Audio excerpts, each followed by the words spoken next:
Hello! I'm only a few minutes late. Just 3. That's all. And I'm going to look at this as a mirror while I wait for y'all to come on. If anybody does. Maybe, maybe not. I don't know. I'll probably talk to myself. But I am in Tulsa, Oklahoma. I'm nervous. I'm not going to lie. But I just want to share with you guys why I chose the black and talk to you about breaking barriers. Breaking out of comfort zones, smashing fears, whatever it may be. Anybody? Okay, forget it. I'm going on. I don't like waiting anyway. So, let's talk about why I chose the black jumper. For one, it's a pain in the arse to get on and off when you have to go tinkle. But I know I talk to you guys a ton when I'm on this live, and I have no fears, so it seems. No problem talking to you, but when it comes to actually going places and getting face-to-face with people, and especially people you've never met in your entire life, and you're going there as a Lone Ranger, I get a sense of anxiety about me.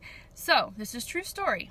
So, many times today, I wanted to talk myself out of not going a whole lot. I tried to find every excuse under the sun to not get in my car and drive a short few hours to connect and meet some amazing women and be inspired. So, here's where I'm going with this. I chose the black because, for one, it's comfortable. 2, it's my comfort zone. And I thought to myself, if I'm going to step out and go to this event and be around people I don't know and connect with people I don't know and be with these amazing women who are doing amazing things, I want to be comfortable and I want to be okay with that. I don't want to be in a dress that I'm second guessing myself. I love that dress. It's super cute, but it's not normally my style. Not normally my style. So those of you that voted for it, I probably should have went with that, but I chose my comfort zone. Now, breaking barriers.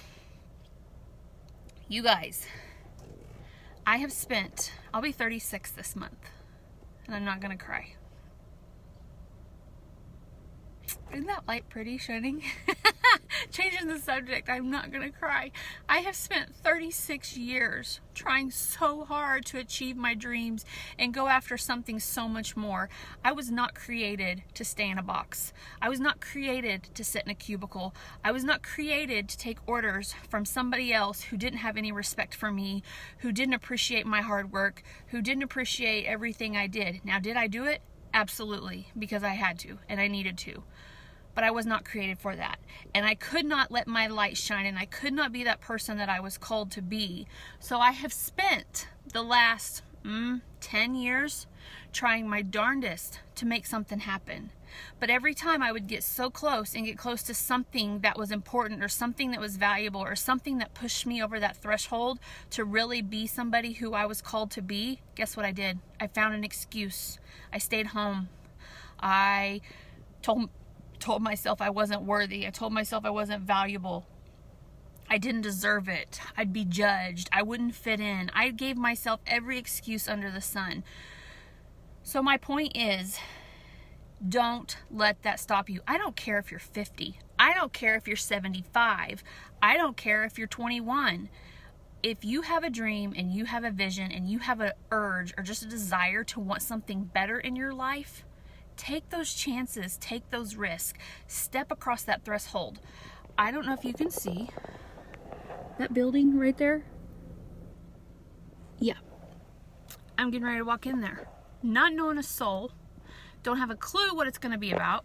I mean, I have a clue what it's about, but I don't have a clue what it's going to be like. I've never done anything like this. I've always had somebody on my arm, on my side, cheering me on, telling me I can do it. Here's another thing.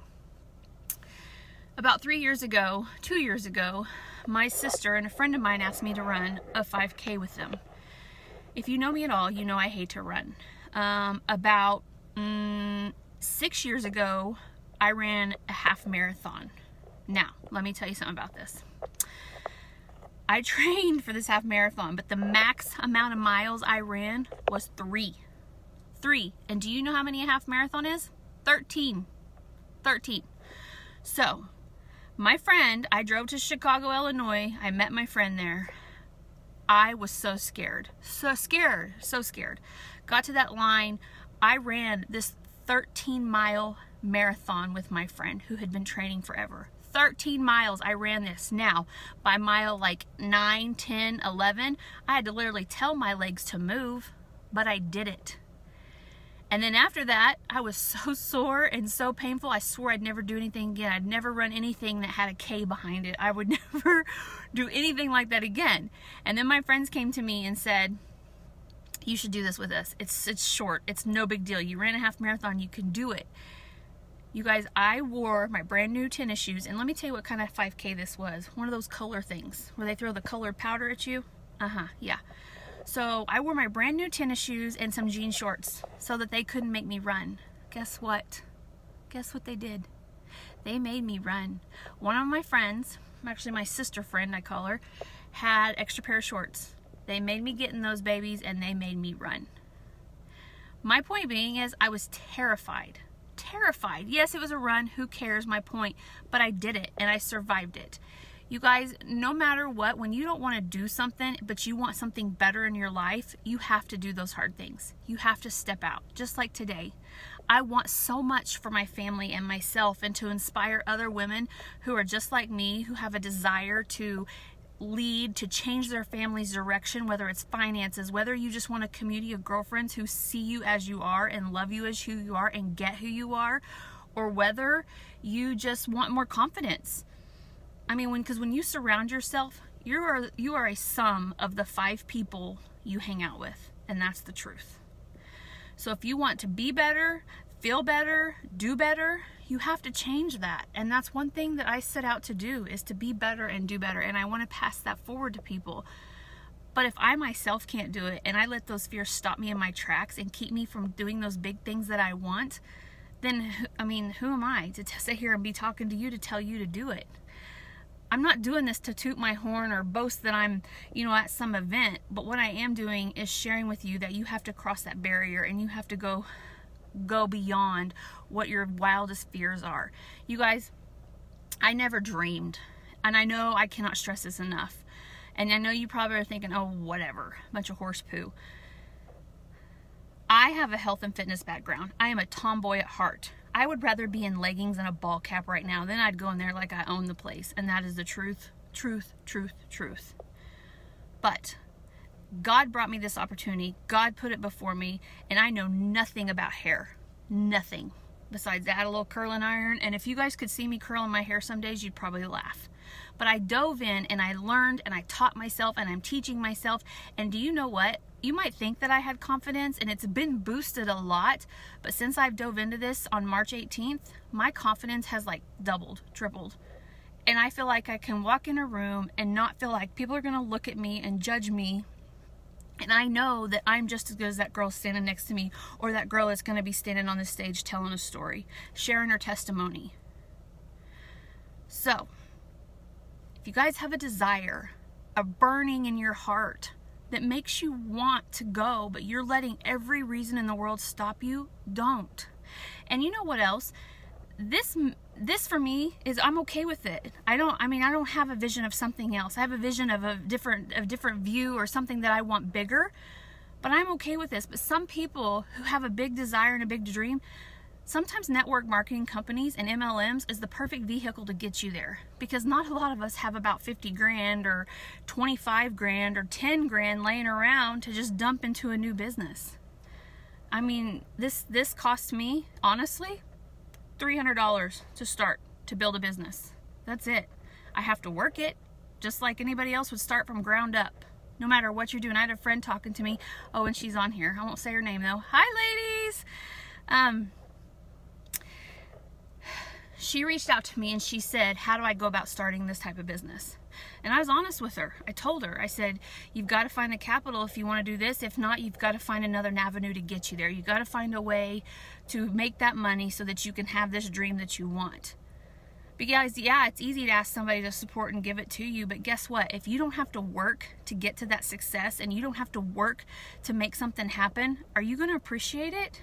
No, you're not. Somebody just handed it to you. I mean, that's cakewalk.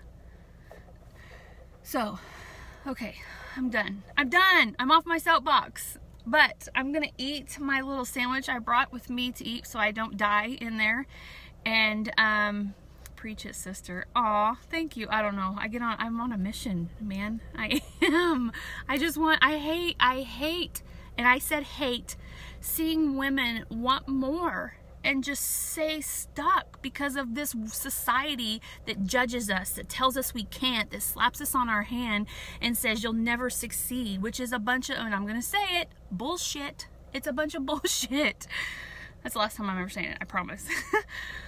But when you want something, and I've said this 100 times, and this is one of my go-tos, that cave that you fear the most is the one you are to enter.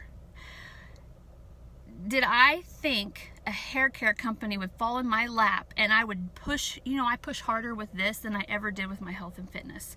I was scared to death with it. And why? Because it wasn't of God and it wasn't where I was supposed to be. And when I talk about of God, it means this is my path. God will give you any path you desire and any goal you desire as long as you're honoring Him. And with my health and fitness business, I wasn't honoring Him at all, or my husband, or my family. I want to show you guys something. You see this little triangle? This is a symbol of my brand, my business, that I have come up with, and I've had it for about 2 years now. And what it means is each side stands for something. God, my family, and me is whether it be an entrepreneur, business, whatever. But that's the 3 sides. And without that 3 sides, you guys, nothing happens, because you have to honor first and foremost God, and you have to honor your family second. So I'm done. I said I was done 5 minutes ago, but man, holy cow. Okay, thank you guys so much. I hope that this spoke to somebody. It's not always easy for me to talk about my business and to share about a network marketing company. Why? Because people are so judgmental and people just run from it. But if it's done right, it can be done. And it can be successful, and you can have everything in your life you ever wanted. So I hope you guys have a blessed evening. Pray for me as I walk through those doors. Lift me up, and I'll talk to y'all soon. Bye.